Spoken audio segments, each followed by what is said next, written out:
যদি হঠাৎ করে একদিন হারিয়ে যাই, কেউ কি খুঁজবে? হয়তো না। যদি আমার আইডি থেকে ভিডিও পোস্ট করা না হয়, কেউ কি মিস করবে? হয়তো না। ইনবক্সে মেসেজ আসবে কিন্তু সিন হবে না, রিপ্লাই পাবে না, পরে থাকবে ওইভাবেই। কেউ কেউ হয়তো অপেক্ষায় থাকবে, এই বুঝি আসলো অনলাইনে। আবার কেউ কেউ হয়তো টেরও পাবে না, কেউ একজন নেই, কেউ একজন হারিয়ে গেছে। হঠাৎ একটা সময় কারোর হয়তো মনে পড়বে, কে জানি আর নেই।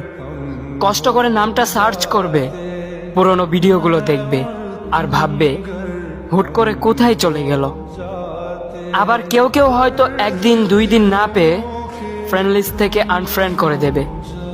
যখন আমি থাকবো না, তখন আমার স্মৃতি কারোর মনে পড়বে, হয়তো পড়বে, আবার হয়তো পড়বে না।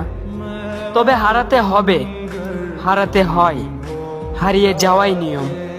পার্থক্য একটাই, কেউ আয়োজন করে হারায় আর কেউ হুট করে হারায়। আমি না হয় হুট করে হারিয়ে যাব।